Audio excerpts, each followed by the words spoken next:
Los otros culturales, la construcción de la alteridad desde la antropología visual. La mirada antropológica siempre se ha detenido sobre las imágenes que los hombres crean como representación o como símbolo del mundo social, natural o sobrenatural.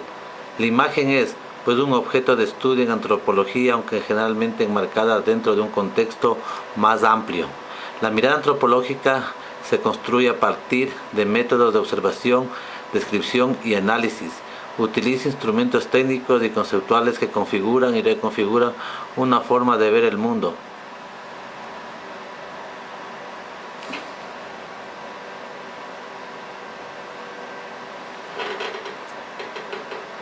Christian Dior hace un análisis y concluye que ahora los otros han pasado de su rol pasivo a ser verdaderos sujetos de realización, en donde reafirman su propia identidad, la cual previamente estuvo influida por esa mirada exótica colonial de la sociedad occidental a finales del siglo XX. La antropología en su desarrollo histórico fue constituyéndose como ciencia particular, elaborando explicaciones de la realidad cultural a partir de la constitución de una imagen, de un modelo de quienes consideraban objetos de estudio. La imagen figurativa, en tanto representación o simulación del mundo exterior, el de los objetos, aparece como un elemento recurrente en la elaboración del discurso antropológico, a punto tal que podríamos considerarla como uno de los rasgos característicos y particulares.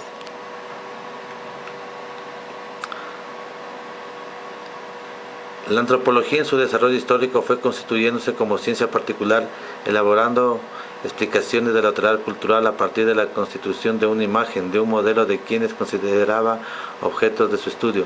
La imagen figurativa, en tanto representación o simulación del mundo exterior, el de los objetos, aparece como un elemento recurrente en la elaboración del discurso antropológico, a punto tal que podríamos considerarla como uno de sus rasgos característicos y particulares.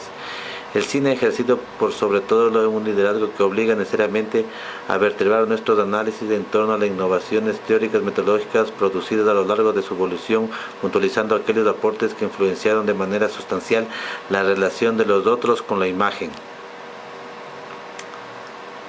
En los comienzos, el otro, objeto pasivo.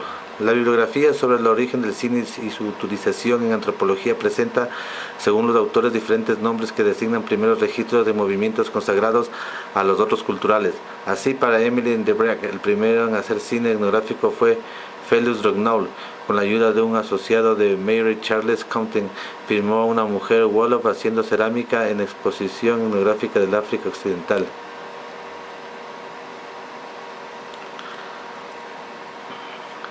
Bailey Spencer, quien hiciera notables sus estudios sobre los aborígenes australianos, filmó una danza nativa del canguro y una ceremonia para la lluvia. En tanto, Pierre Jordan sostiene que fue en el estudio bautizado como Negra María. Filmó en 1824 las dos bandas para kinestoscopio titulada Indiana World Council de Sioux God's Dance.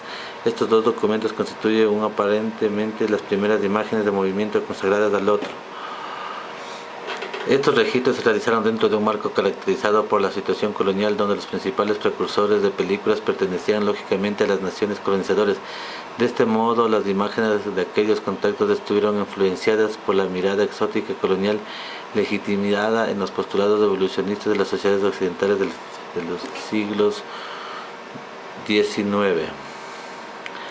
Como sabemos, el término nosotros expresa fundamentalmente el reconocimiento de una identidad colectiva que adquiere plena significación cuando se opone a su contrario, los otros. El nosotros fue entonces el punto de partida para clasificar a los otros dentro del esquema evolutivo y sobre todo una manera de calificar y categorizar lo diferente. La expansión europea del siglo XIX, como todo colonialismo, se sostenía sobre los supuestos de considerar lo descubierto como propio, no perteneciente a nadie, y legitimado a dicha apropiación en la superioridad del conquistador sobre la incapacidad e ignorancia de los pueblos colonizados, con la particularidad de sustentar y fundamentar y justificar la pretendida inferioridad desde el prestigio de la práctica científica. De este modo, el método utilizado para establecer la superioridad del hombre civilizado fue la comparación realizada desde el más familiar sentido común, cuando más simple, más cercano al salvajismo y más alejado de la civilización, aunque conjuntamente se utilizó la deducción especulativa cuando los datos resultaban escasos. El mecanismo fundamental para clasificar a los otros es el esquema evolutivo. Consistía en identificar las ausencias de adquisiciones culturales. De este modo, el evolucionismo definía a los otros como aquellos seres sin los bienes e instituciones de la civilización moderna y construía su imagen a partir de las carencias esencialmente intrínsecas, resaltando además de las ausencias, la desorganización y el caos.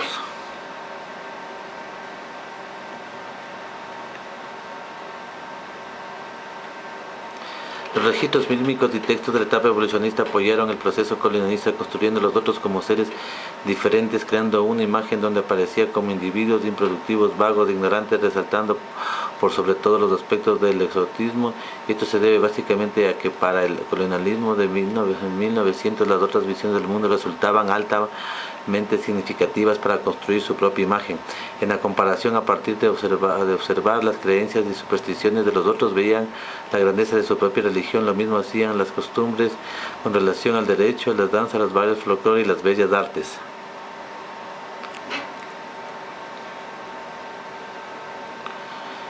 Entre los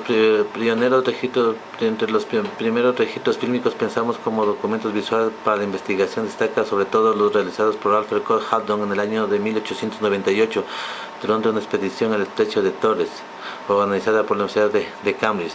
A partir del éxito logrado en la expedición al estrecho de Torres, los destacados científicos y exploradores comenzaron a incorporar entre sus instrumentos de investigación una cámara cinematográfica, otra fotográfica y en muchos casos aparatos de registro sonoro. Boas no menospreció el cine como instrumento de investigación, sino que al contrario lo consideraba un medio eficaz en el estudio del comportamiento humano y proponía utilizarlo para documentar las condiciones actuales en las que se encontraban los otros y posteriormente estudiarlas tratando de comprender el comportamiento registrado en el presente etnográfico. Para Curtis, en cambio, el cine era otra cosa, un medio que podía ser utilizado para restaurar y reconstruir el comportamiento de los otros, no para ser producido en un laboratorio entre los selectos grupos de investigadores, sino para que los públicos de los grandes teatros pudieran ver cómo había vivido Huacluc en una época pasada.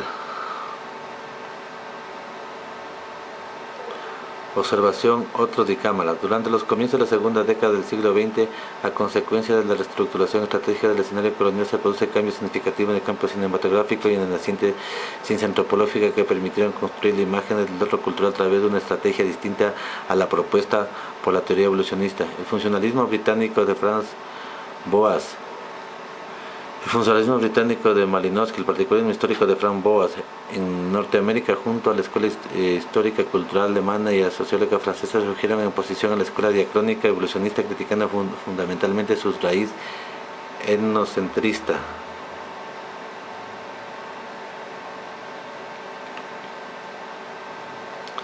De este modo, las críticas apuntaban esencialmente a la utilización del método comparativo, ya que su aplicación había tenido siempre como referente exclusivo los valores de la sociedad occidental. El surgimiento de estas corrientes y escuelas identificadas con el relativismo cultural produjo un significativo cambio en la construcción de los otros, que implicó desplazar al sin como mecanismo cognitivo por el con. A partir de esto, los otros ya no serían considerados seres carentes de bienes culturales y organizaciones de la sociedad modernidad, sino individuos con economía, religión, artes, políticas y demás instituciones que se presentaban en una forma distinta.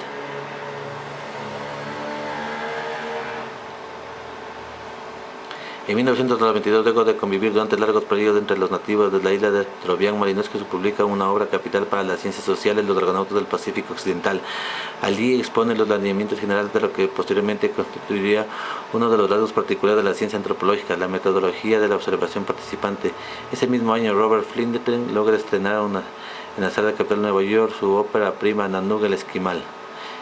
Flinders había construido un film con la metodología que los antropólogos llamarían observación participante. La cámara adquirió una nueva dimensión en los procesos de relación, llegando a constituirse en lo que apropiadamente se dio como al llamar cámara participante, es decir, un instrumento esencial en torno al cual se estructuraría la relación observador-observado. El otro como sujeto. Cuando Flinders decidió filmar la vida de los esquimales canadienses a través de la elección de uno del particular, introdujo un desplazamiento en relación a la identificación del personaje. Hasta ese momento las únicas estrellas identificables en el cine que tenían por objeto el registro de otros eran los propios realizadores, quienes aparecían ante las cámaras como los verdaderos héroes de las grandes aventuras ocurridas en tierras lejanas, entre individuos extraños y muchas veces peligrosos. Es sin duda uno de los elementos más significativos de la obra de Flinter el hecho de que el otro dejó de aparecer como un pasivo objeto de registro y comenzó a ser un personaje con participación activa en la estructuración del relato del film. A partir de Nanook, el distinto tuvo nombre, había dejado de ser un objeto indiferenciado de lo suyo, una ilustración de lo exótico, diferente, lejano, inferior, para convertirse en un personaje identificado en el film. Esa actitud de presentar a los otros como personas diferentes y no como inferiores adquiere un valor mayor cuando la contrastamos con la realización de sus contemporáneos. Entre los más representativos del caso de Graz, la película de Ernest Schocker y Maria Cooper, realizada en Turquía y Persia, mostraba una masiva y accidentada migración en busca de pastos para los rebaños. En un determinado momento del fin, la multitud cruza un río que al desbordarse provoca la muerte de hombres, mujeres, niños y animales. Para los cronistas de la época, esta escena representa una de las secuencias más espectaculares nunca vistas en una película, aunque la imagen de los otros es representada a través de una masa colectiva y anónima de pastores en la que no se podía diferenciar a ninguna figura individual. En el film Crossroads de Leon Proiner, una particular película patrocinada por Citroën que narra una travesía en un auto por las tierras africanas, las personas filmadas en las distintas tribus visitadas son indistinguibles unas de otras, representan una masa homogénea donde las estrellas indiscutidas del film es el decidente y fuerte Citroën. Pero sin dudas, con Gorilla, de Martin Osa y Johnson, la que supera todo lo conocido hasta ese momento, siendo el primer film sonoro realizado en las lejanas tierras africanas. Desde la narración se menciona a los otros como graciosos salvajillos, los más felices salvajillos que hay sobre la tierra.